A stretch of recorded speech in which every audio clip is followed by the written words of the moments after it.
Good morning, ladies and gentlemen, brothers and sisters. My name is David Comishong, and I am Barbados's ambassador to the Caribbean community and to the Association of Caribbean States.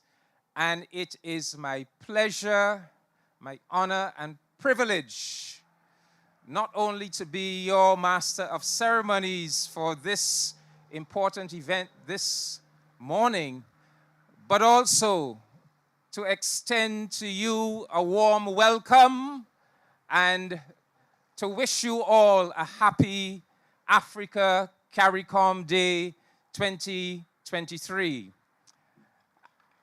I want to extend a very special welcome to our acting Prime Minister, William Dugid, to all ministers of government who are with us here this morning, to members of parliament, members of the diplomatic corps, a very, very special welcome as we go out through the various social media platforms. A very special welcome to the chairperson of the African Union Commission, all the way over there in Addis Ababa, Ethiopia, to all the officers of the African Union who would be keyed in to this ceremony here this morning in Addis Ababa. A very special welcome to Dr. Carla Barnett, the CARICOM Secretary General, and all of the officers of the CARICOM Secretariat there in Georgetown, Guyana. Very special welcome to all of my fellow CARICOM ambassadors. Welcome, welcome. This is indeed an historic day. This is a day that was made back in 2021 when, on the 7th of September 2021, the heads of government of the African Union and CARICOM came together in the very first Africa-CARICOM Heads of Government Summit. And at that historic event, the decision was made that henceforth, the 7th of September would be designated and celebrated across the Caribbean community and the continent of Africa as Africa-CARICOM Day.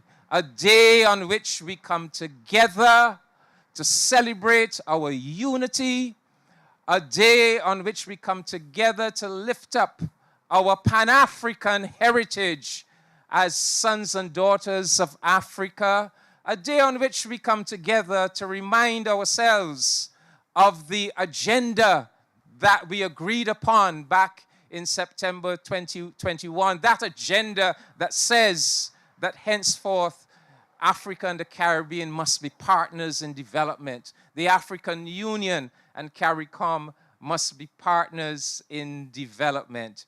And so on this glorious day, I cannot help but think that the spirits of our great Pan-African ancestors must be smiling with us today. I can't help but think that the spirits of Prince Hall, the spirits of Edward Wilmot Blyden, the spirits of Samuel Jackman Prescott and London Bourne and Marcus Mosiah Garvey and Amy Jakes Garvey and Rabbi Arnold Ford and Mignon Innes Ford and C.L.R. James, George Padmore, Kwame Nkrumah, Jomo Kenyatta, Winnie Mandela, Miriam Makeba, Kwame Ture, Stokely Carmichael, and we can go on and on. W.E.B. Du Bois, that they must, Emperor Haile Selassie,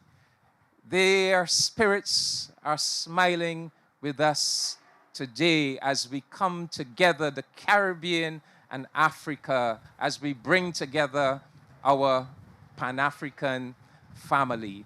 And so we are hoping that this day will take hold as a special day of significance all across the Caribbean community and Africa. And in a sense, what we are doing here at government headquarters in Barbados with this flag-raising ceremony, where we will be raising the flag of the African Union, the flag of CARICOM, and our own national Barbados flag, that this will be an example of the way in which we must all embrace this special day of significance. And we must go on in the years to come to make this day one of the most powerful milestone days that we celebrate as an African people. So we have a very powerful and meaningful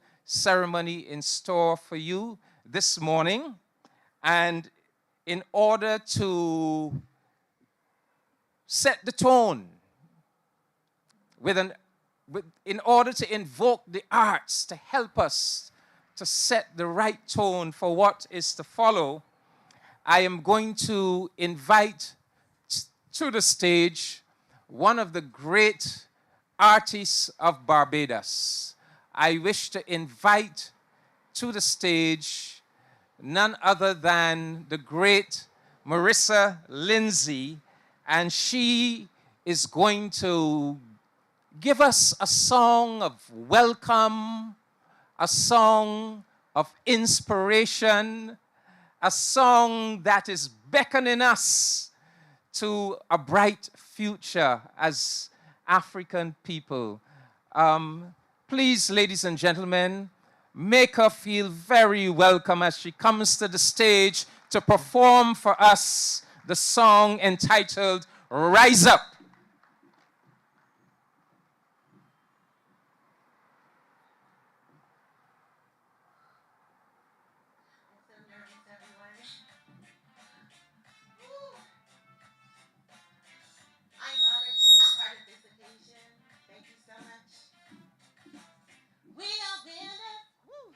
So don't you listen when they say we can't make it. Those narrow minds are in our way. We are winners. So strategize, focus your mind how we're gonna make it through these troubled times today.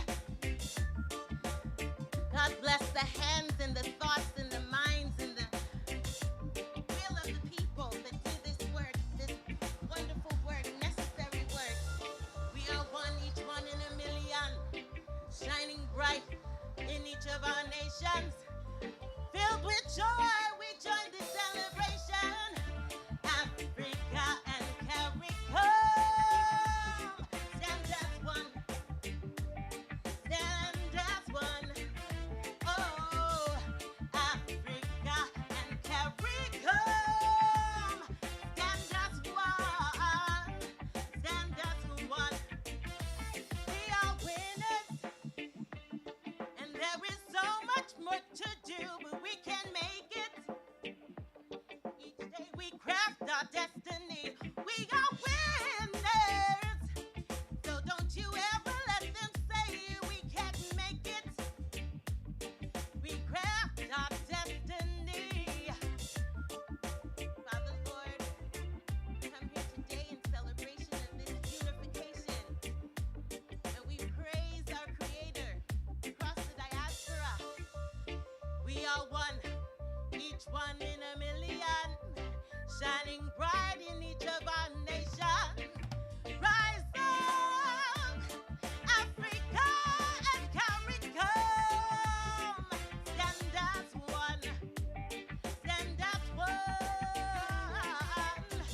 One Africa and CARICOM. We are one, we are one, we are one.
Thank you, Marissa. Another round of applause for Marissa Lindsay, please.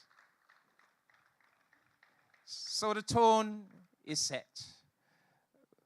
CARICOM, Africa Union, the people of Africa, the people of CARICOM, this is your day. And we welcome you to this, our flag raising ceremony. Not only will we raise the flags, but we will play the anthems as well. The beautiful and stirring anthem of the African Union and the engaging and infectious anthem of CARICOM, our Caribbean community. Ladies and gentlemen, brothers and sisters, Prime Minister Mia Amor Motley could not be here with us today, but we do have our acting Prime Minister. He is the Member of Parliament for Christchurch West. He first entered Parliament in 2003, exactly 20 years ago. This year will be the 20th anniversary of that memorable day in his life. He is a senior minister within the government of Barbados. He has responsibility for infrastructural projects and town and country planning matters. But this morning, he is our acting Prime Minister, William Dugid, and I now invite Prime Minister Dugid to come to the podium and to give us a word of welcome and a statement on behalf of the government and people of Barbados. Make him welcome as he comes to the podium, ladies and gentlemen.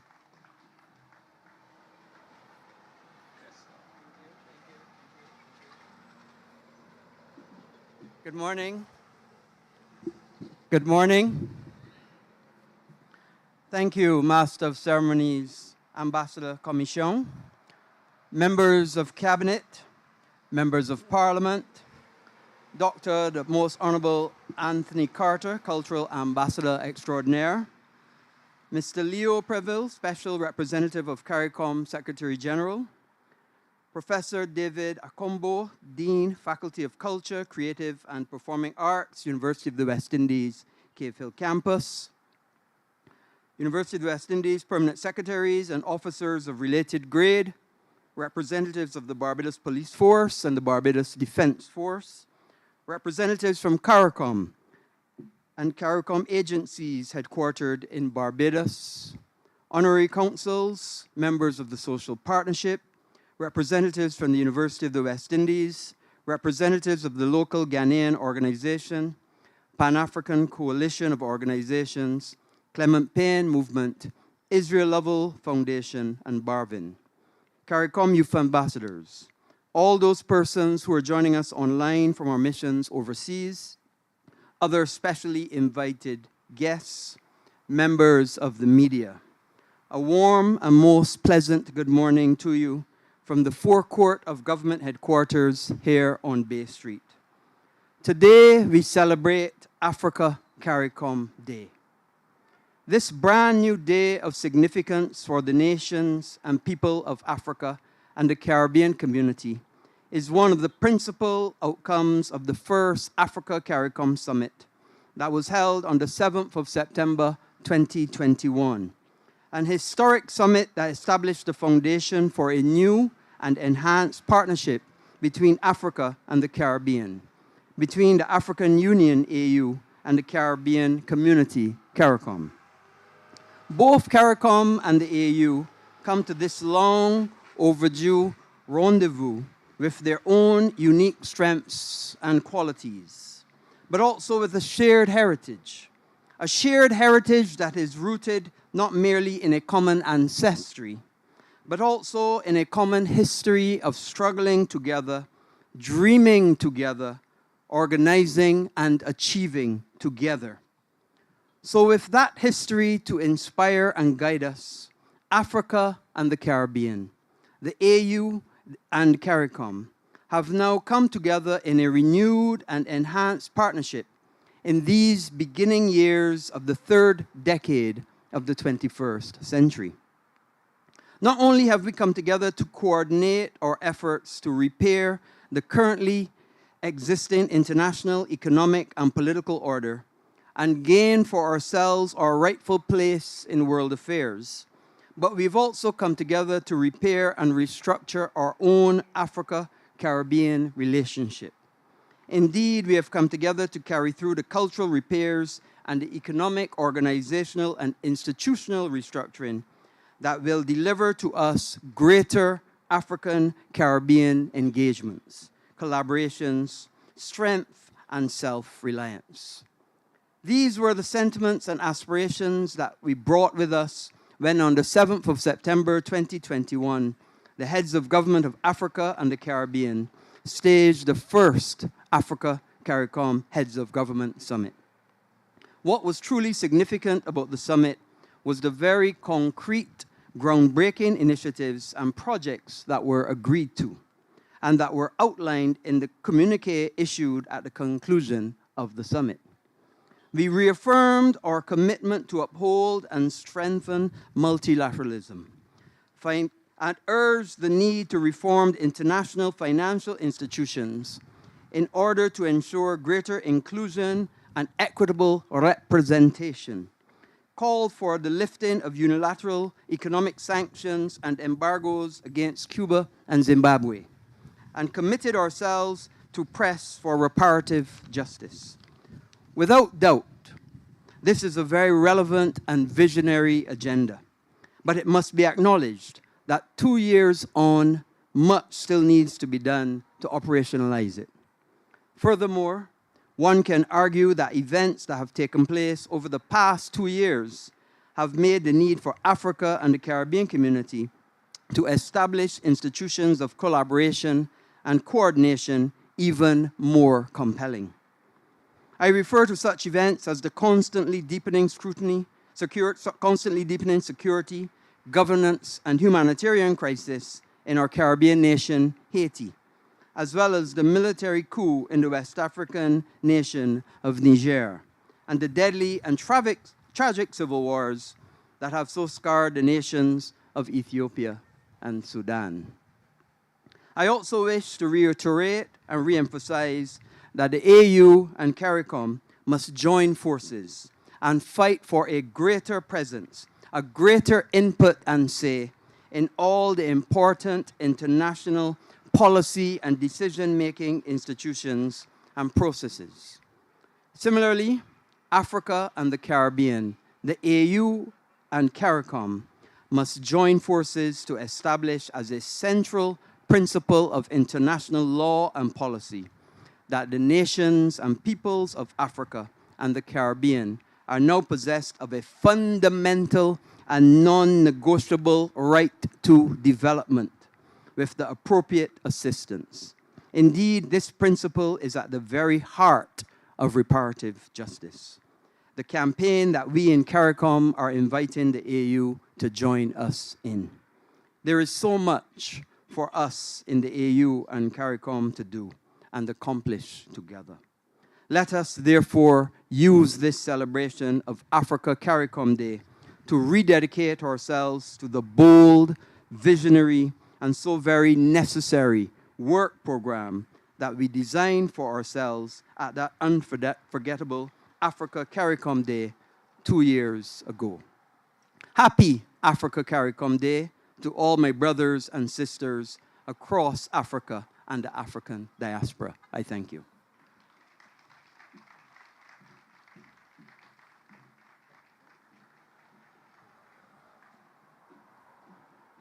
What a powerful statement.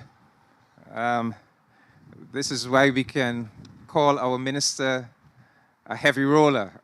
Very powerful, very much to the point. And let us thank him again for that wonderful statement with a round of applause. Brothers and sisters, we began with an expression of song.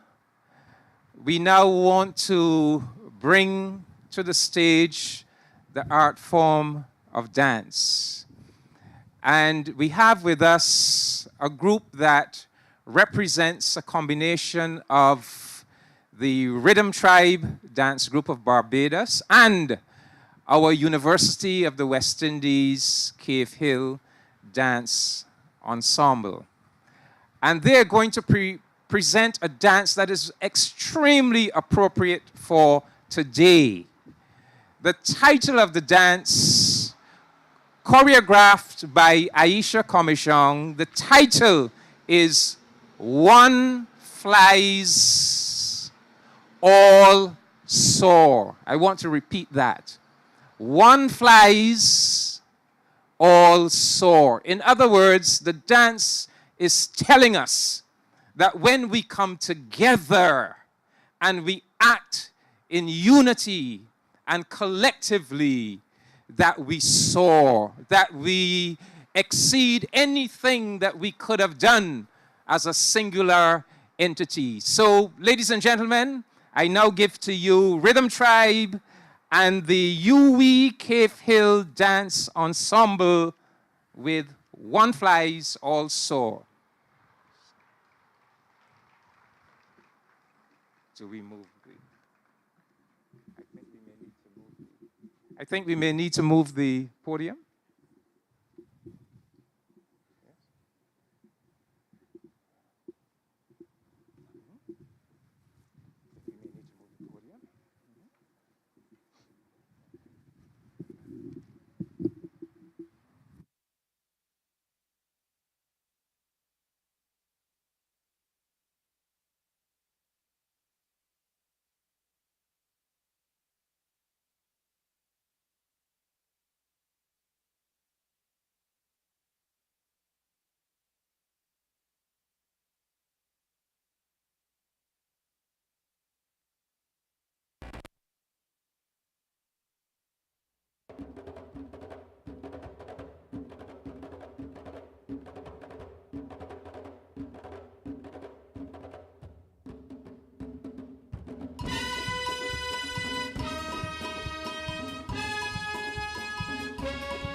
imama, oh imama. Zangalito boy, imama imama, oh imama. Abladi eba, imama imama, oh imama. Zangalito boy, imama imama, oh imama.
That's what we're talking about. One flies, all soar. And you know, at that first Africa-CARICOM summit in September 2021, one of our decisions was that we are going to bring together the arts of the African continent and the artistic expressions of the Caribbean community, and we are going to build Pan-African cultural industries. Well, Marissa Lindsay, Rhythm Tribe, and the Yui Dance Ensemble gives an idea of the kind of potential we have for building such cultural and artistic industries. Ladies and gentlemen, brothers and sisters, it now gives me great pleasure to bring CARICOM to the stage. And I bring CARICOM in the person of Mr. Leo Titus Preville, a native of St. Lucia, who is the director of CARICOM's flagship project, the CARICOM Single Market and economy. And Mr. Prevail works out of the CARICOM, the CSME, CARICOM Single Market and Economy Unit of the CARICOM Secretariat that is located right here in Barbados. So I invite Mr. Prevail to come to the podium and to deliver remarks on behalf of the CARICOM community, and I would imagine specifically on behalf of Dr. Carla Barnett, the Secretary General of CARICOM. Make him feel welcome, please.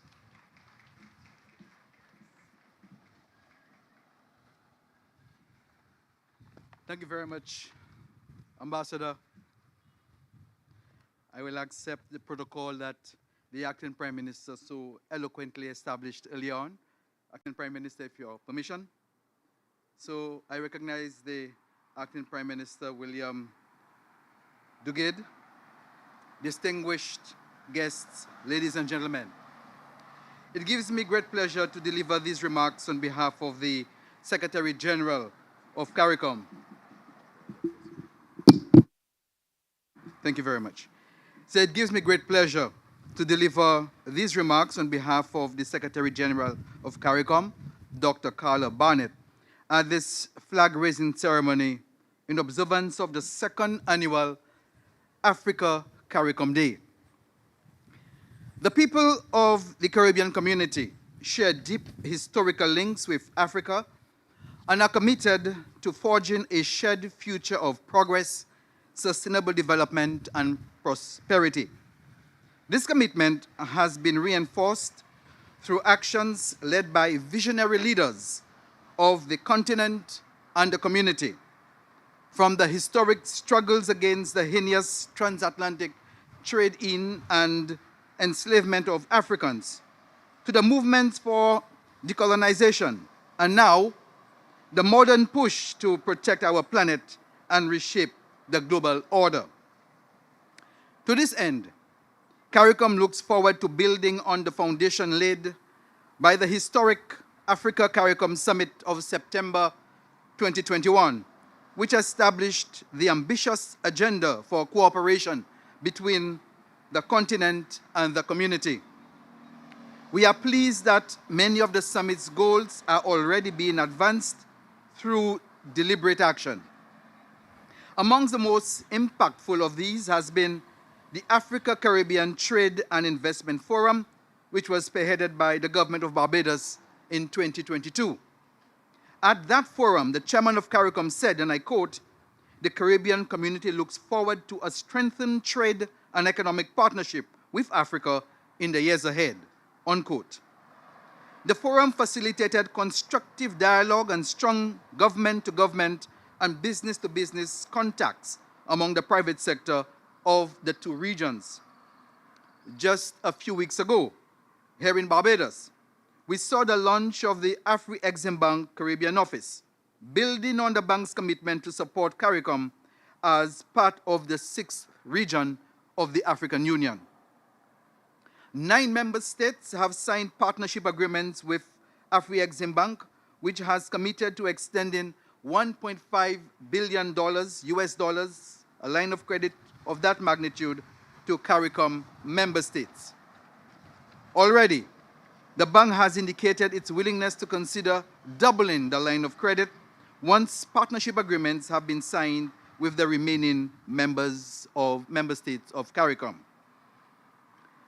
There have been follow-up exchanges between the CARICOM Secretariat and the African Union Commission, focused on enhanced trade and economic relations. These have led to proposals for studies on sectors of high potential for stimulating trade between Africa and the Caribbean, as well as the development of a concept note and terms of reference for a consultancy on a possible future Africa-Caribbean Free Trade Area Agreement. Now, the historical design of Africa and Caribbean trade and production arrangements did not envisage direct trade between these two regions, but was fashioned so that these two regions would serve as hinterlands of colonial powers whose trade routes were north-south and triangular, with aspects that were barbaric and reprehensible. Resetting trade patterns for east-west trade in goods and services between Africa and the Caribbean will be the first challenge to address. As CARICOM celebrates its 50th anniversary this year, it is perhaps fitting that the promising seeds planted over the last 2 years, aimed at deepening economic, social, and cultural ties with Africa, be nurtured with deliberate purpose. Already, the foundation is being laid for access to capital by the private sector through the Afri-Exim Bank. The logical next steps must involve the provision of mechanisms for direct connection between CARICOM and Africa. The investment environment must be made conducive to encourage and facilitate investors and their investments. Finalizing the CARICOM investment policy, inclusive of the incentives agreement and investment code, assume critical importance. There must be a means of facilitating payments for goods and services traded amongst the countries of the two regions. In that regard, it is important that every effort be made to complete the process for possible adoption of the Pan-African Payment and Settlement System. This should provide an opportunity for boosting Africa-Caribbean trade and investment. While the historic ties between Africa and the Caribbean are well understood and visible, the enslavement and transport to the Caribbean of people from Africa from the 15th to the start of the 19th century, and the generations who have lived in the Caribbean since then, have led to the formation of different cultural identities and value systems. To assist with reconnecting the two regions, cultural exchanges are vital to creating greater understanding amongst the peoples. This is an area which will have to receive dedicated attention. So, in closing, as Africa and CARICOM today celebrate the second Africa-CARICOM Day, the CARICOM Secretariat stands ready to support the advancement of the objectives set out in the declaration from the inaugural Africa-CARICOM Summit of 2021. Our regions are powerful and innovative entities in the global community and have the potential to create new opportunities for cooperation and growth. In developing the relationship with Africa, both parties stand to significantly diversify the markets for goods and services, build their resilience to global economic shocks, and diversify their investment portfolios. Through increased trade and investment, the peoples of Africa and CARICOM could embark on a truly transformative journey, one that could help break the shackles of persistent poverty and improve the quality of lives of the people of Africa and the Caribbean community. I thank you very much.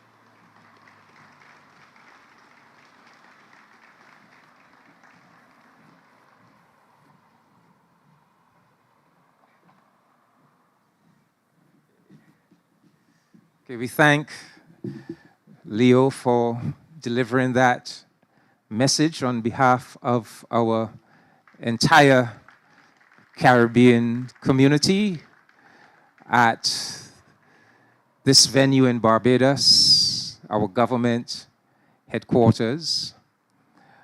And ladies and gentlemen, I want to remind you that one of the core projects that binds the Caribbean and Africa together, but one of the core projects that both CARICOM and the African Union have resolved to pursue in collaboration is the project of reparations, reparative justice for the enslavement of our African ancestors and for all the damage that was done to the African continent. And we have with us this morning an outstanding Barbadian artist by the name of Betty Griffith Payne. She also goes by the calypso name of Betty B. And she is going to perform for us a composition of our Barbadian cultural ambassador, the Most Honorable Anthony Gabby Carter. That composition is titled My Ancestors, but it is unofficially known as the Reparations Song. So please help me to welcome to the stage that Barbadian, and I dare say Caribbean diva. I see her slowly making her way to the stage. There she is. Please, let us welcome her as she comes to the stage looking resplendent in her African outfit to perform for us, to do a tribute to our ancestors and to remind the world about what is owed to us. Thank you very much.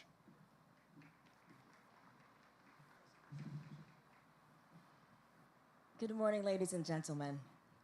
It's an honor to be here with you this morning to share this song with you. I just want to remind everyone here that history forgotten is soon repeated.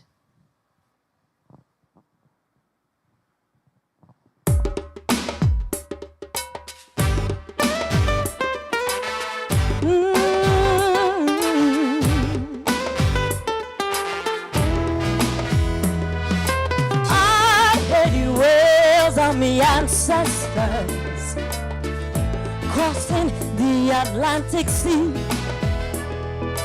I see the sail of the slave ships there, bearing me to captivity.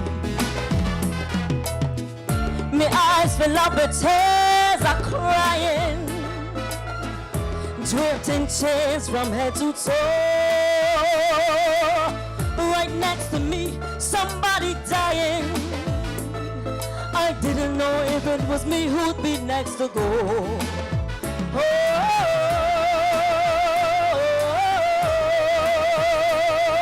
I didn't know if it was me who'd be next to go.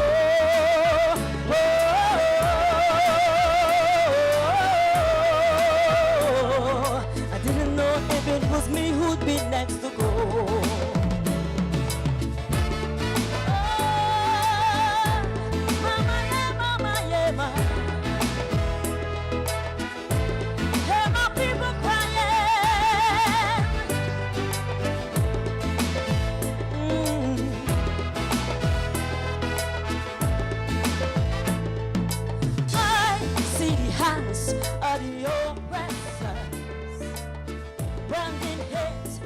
Black body,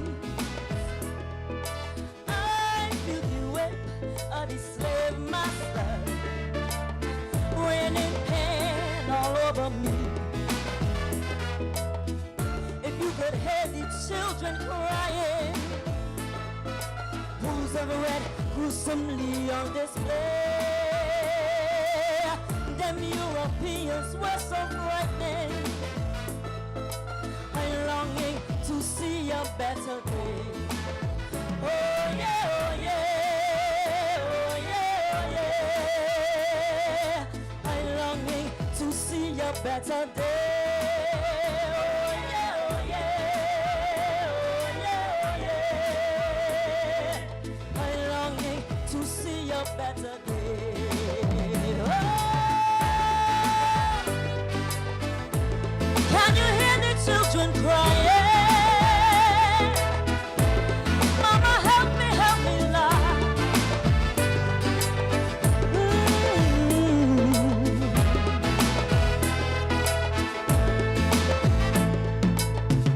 Generation after generation, we stayed on the plantations.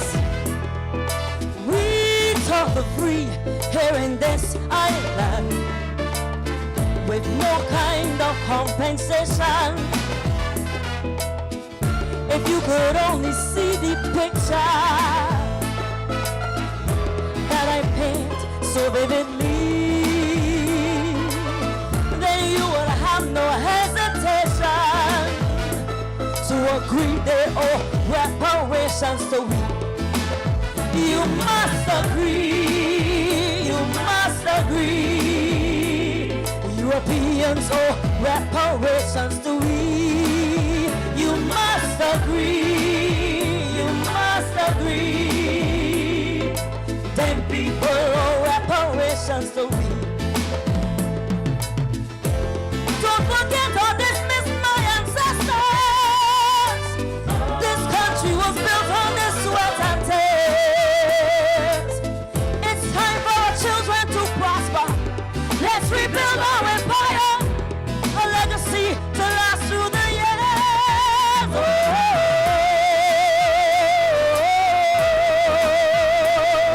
Rebuild a legacy to last through the years.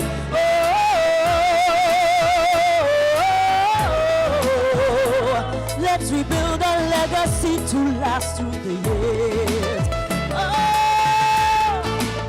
Over generations.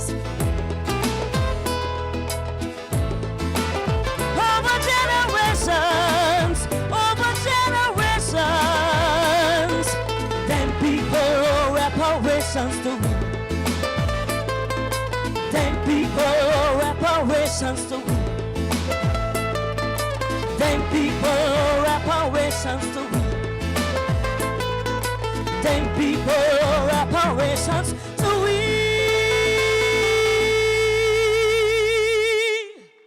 Thank you.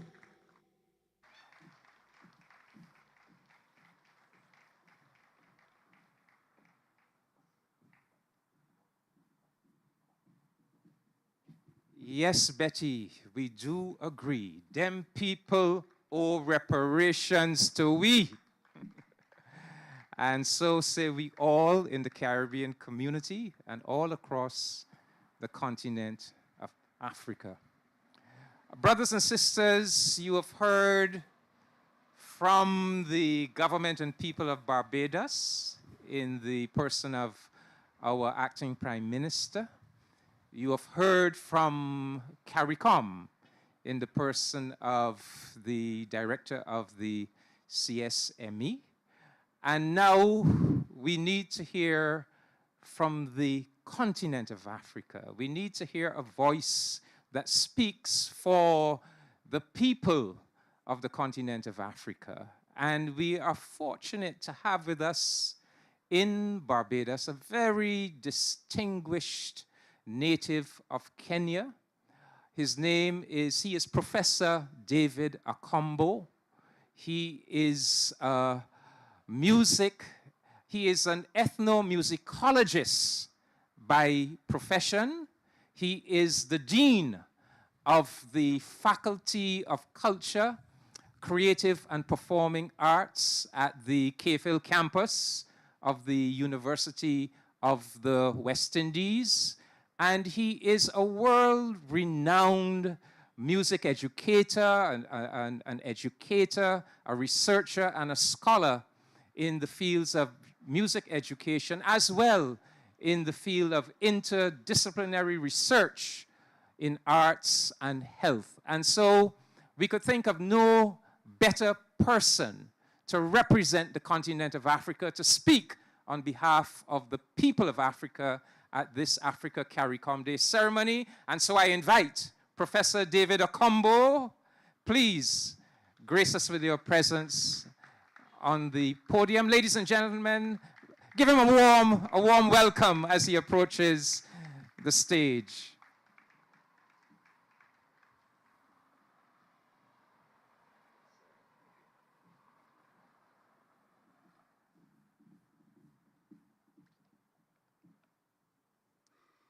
Shared cultures, shared knowledge, shared destiny, a return to culture.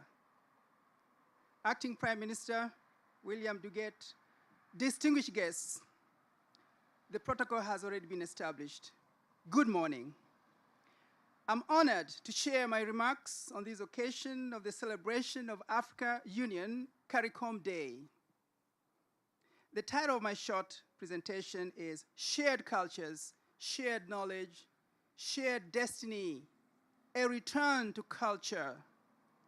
This celebration seeks to facilitate a much needed and provocative 21st century dialogue on optimizing the sub-global linkage, networking, and appreciation of the peoples of Africa and the people of the CARICOM. I'm privileged to serve as the founding dean of the Faculty of Culture, Creative, and Performing Arts at the University of the West Indies at Cave Hill campus, where we regard ourselves as champions for culture and the creative arts, which form the structural anatomy of the orange economies. Although today I won't just focus on the orange economy, which is very vital, but we'll speak in general in terms of issues of mutual interest to the people of Africa, and perhaps to a similar extent, the peoples of the Caribbean. As a member of the African diaspora, I consistently remind myself of the fact that Africa and the people of Africa descent still possess extremely rich cultural, technological, and natural resources on the continent. The economic potential of Africa is still alive today, albeit the evidence of scattered assets and degradations that have plagued it since the first half of the 20th century. That's one of the research in my book, Akombo, Katembo, and Kempt, 2015. But it should be noted that Africa is largely dependent on its natural resources to achieve growth and development. However, defining and assessing Africa's potential technological and economic growth has always been a problem.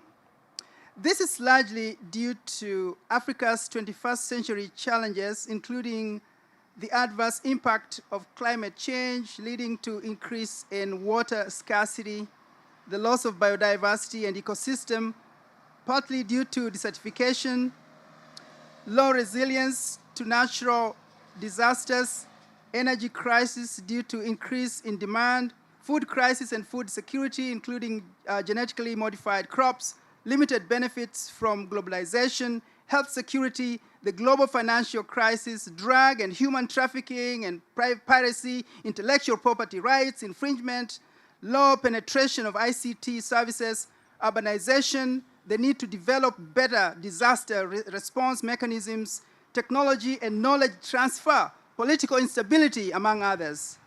Although these challenges are not just limited to Africa, but seem to be born in other parts of the world, and particularly in the CARICOM as well. And although culture is the bedrock of the Afrocentric social order, culture itself can also have unwitting consequences on the aforementioned factors. Take, for instance, the patrilineal and matrilineal customs, women and land ownership, female genital mutilation, dental avulsions or teeth removal, child labor violations, such as child soldiers in armed conflict zones, economic corruption, the role of women and girls in the neo-traditional African societies, the denial of their right to free basic education in favor of early marriages, among others. These practices are embedded not only as cultural identities in some cultures, but they also impinge upon the Darwinian survival of the fittest theory, with implications of high child mortality rates and so on. As you can envision, these challenges continue to lead to potential non-achievement of the Millennium Development Goals of the United Nations. As we celebrate the AU CARICOM Day, I submit that the 21st century be considered the age of enlightenment, thus with respect to harnessing of the technological determinism. As we can all envision, technology is currently ubiquitous, both in the Caribbean and in Africa. Even though Thorstein Veblen the American economist and social scientist, has argued that technology in any given society defines its nature. Overall, at least in the 21st century, I also submit that technology was and it still is viewed as the driving force of culture through which the course of history of our collective nations have indeed shared cultures, shared knowledge, shared destiny, and therefore a return to culture is more fitting now than ever. In conclusion, I offer two proposals as follows.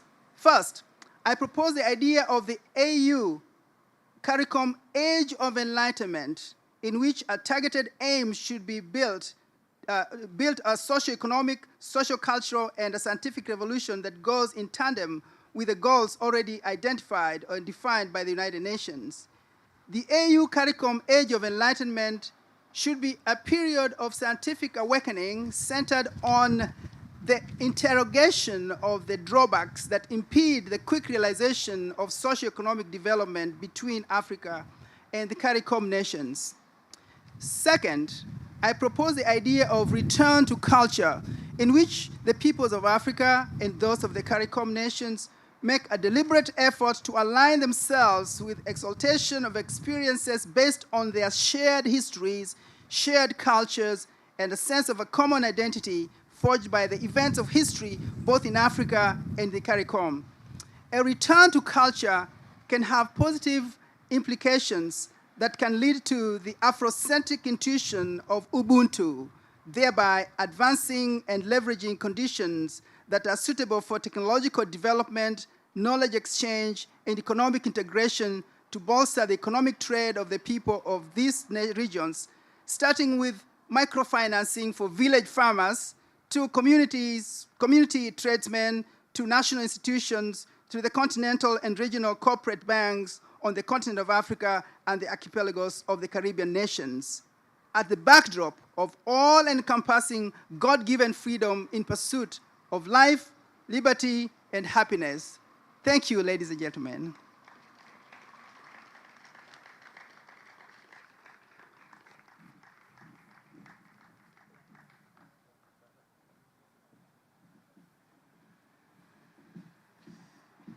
We thank Professor Akombo for those very enlightening remarks on behalf of the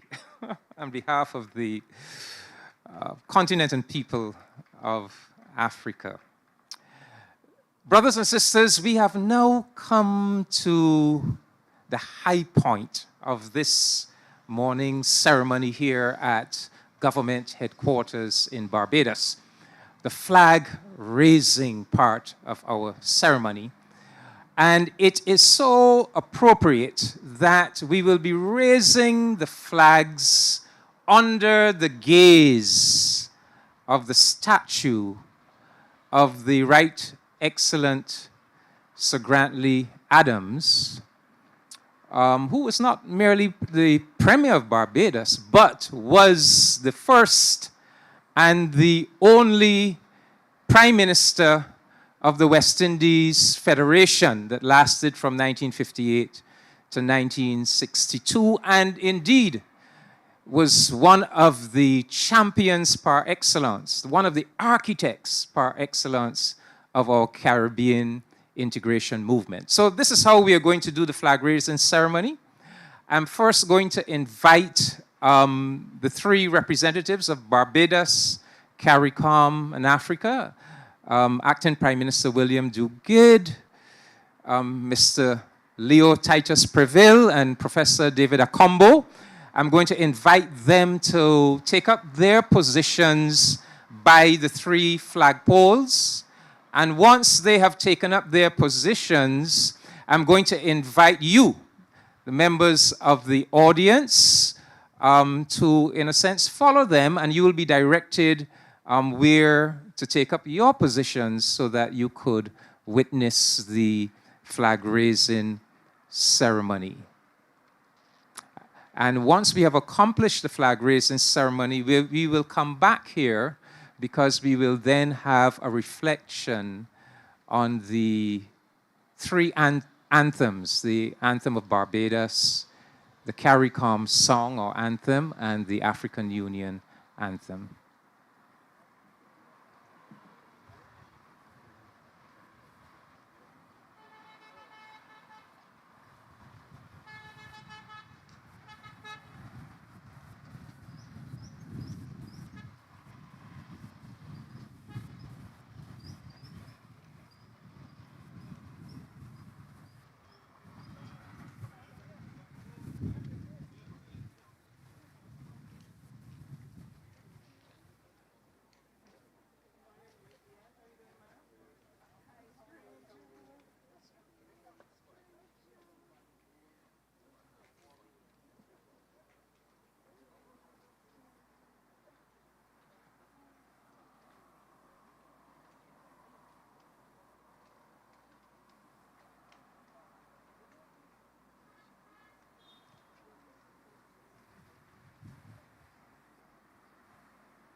There we have those three beautiful flags. At the top of the flagpole, the broken trident of Barbados, the flag, the green, yellow, and white of the African Union, and the flag of our Caribbean community.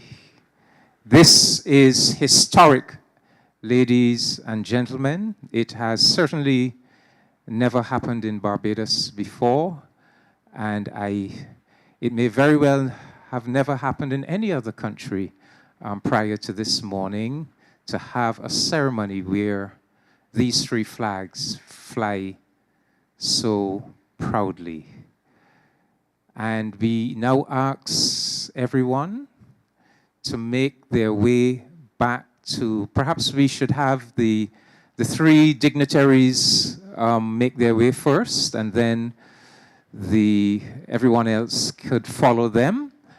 But we are going to have the playing of the three national anthems.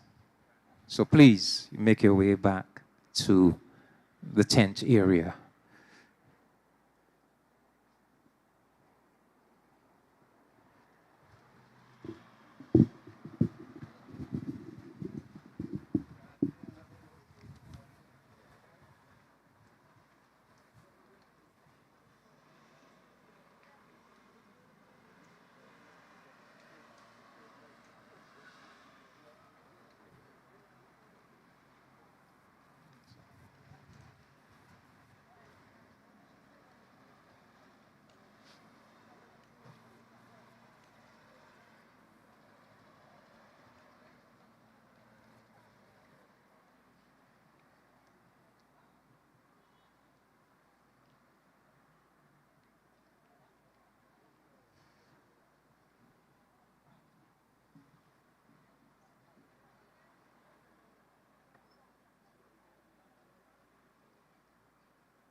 Ladies and gentlemen, we will now have the playing of the national anthems. We are going to begin with the anthem of our guests. That is the African Union, and that will be followed by the anthem of the Caribbean community, and then finally the host country, the anthem of the host country, the anthem of Barbados will close off the playing of the anthem. So I ask you all to stand for the anthem of the African Union.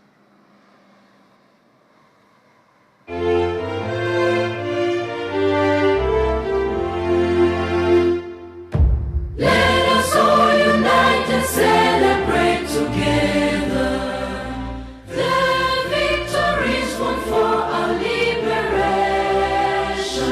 Let us dedicate ourselves to rise together to defend our liberty and unity. All sons and daughters of Africa, flesh of the sun and flesh of the sky, let us make Africa a tree of life.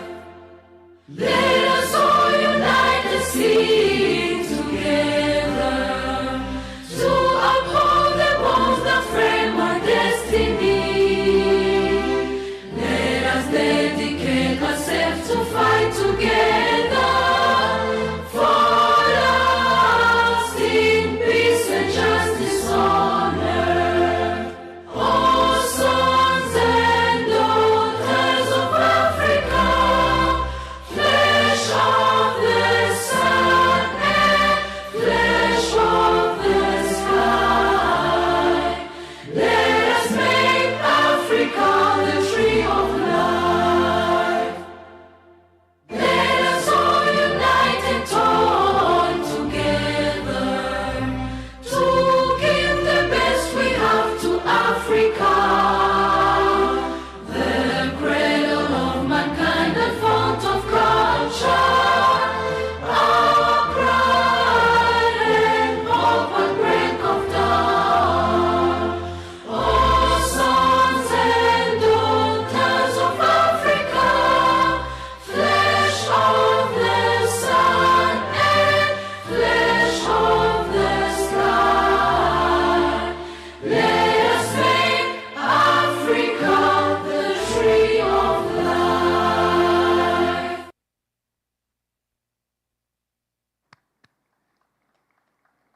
We will now have the CARICOM song, otherwise known as the CARICOM anthem.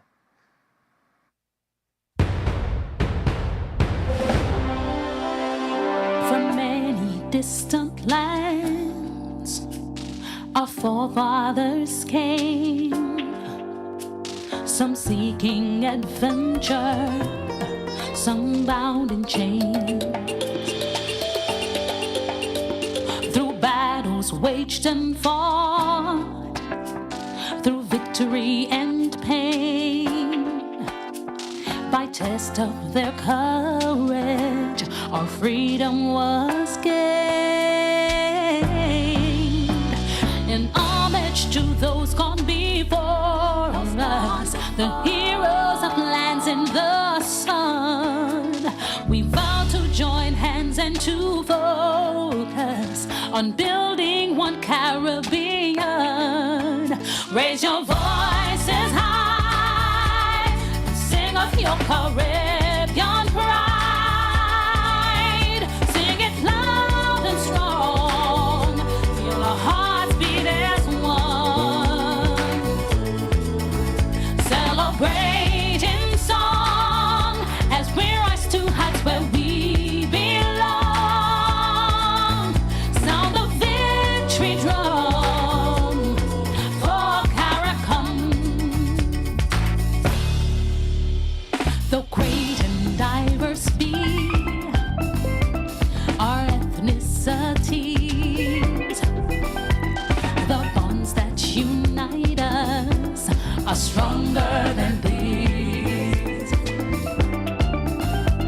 We dine, we pray, we love, we dance and we play. We relate to each other, the West Indian way. Today as a people united, determined and steadfast we stand.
we're going to have to learn how to dance at attention to the CARICOM anthem.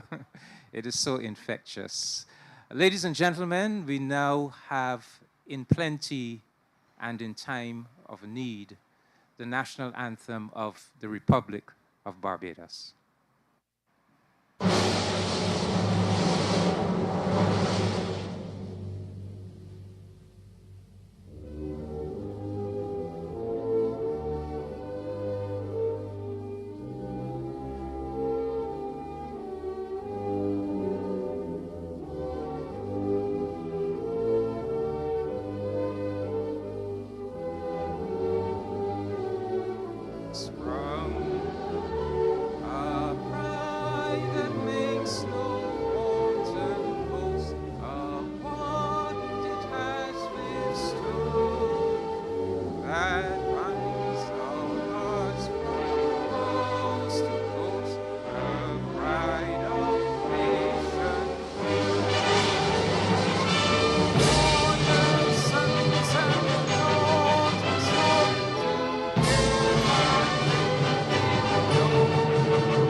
Thank you, ladies and gentlemen. Please be seated. We have come to the end of what I think is a very historic Africa-CARICOM Day ceremony here this morning. I believe that similar ceremonies to this one would have been held in several CARICOM countries and perhaps in some African countries as well. But we know that we are only really now beginning to recognize and celebrate this new day of significance, this Africa-CARICOM Day, and that we still have a lot of work to do to really build it up into a massive and powerful Pan-African celebration that will reign all over the African world every 7th of September. But in bringing our ceremony to a close, I would like to thank, first of all, the Prime Minister of Barbados, Honorable Mia Amor Motley, who was very insistent that not only Barbados, but that CARICOM and the African Union, that we must recognize and do justice to this day. I want to give thanks to the Secretary General and the Chairman of CARICOM, Dr. Carla Barnett, and Prime Minister Roosevelt Skerrit, respectively, for putting out the word regionally and calling on all CARICOM governments to celebrate this day. I want to give thanks to all of the officials of the Prime Minister's office, the officials of the Ministry of Foreign Affairs here in Barbados, who would have worked on making this ceremony the success that it was today. I want to thank all of the artists who answered the call and gave of their talent here this morning. I want to thank all of the presenters, Acting Prime Minister William Duguid, Mr. Leo Prevail, and Professor David Akombo for bringing us those powerful messages. And last but not least, I want to thank all of you, ladies and gentlemen, who made the time to be here on a Thursday morning to be witness to this ceremony. Of course, the Barbados Defense Force for helping us with the flag raising ceremony, all of the technical staff, the song technicians, everyone. I don't have a list, but everyone who played a role in helping us to bring off what will go down in history as a very historic official Africa-CARICOM Day celebration here in Barbados and indeed across our Caribbean community. So ladies and gentlemen, let me just end by how I began this morning, by simply wishing all of you a very happy, a very joyous, a very meaningful Africa-CARICOM Day 2023. Next year we will meet again and we will do it all over again, but much better, in a much more powerful way. Thank you very much.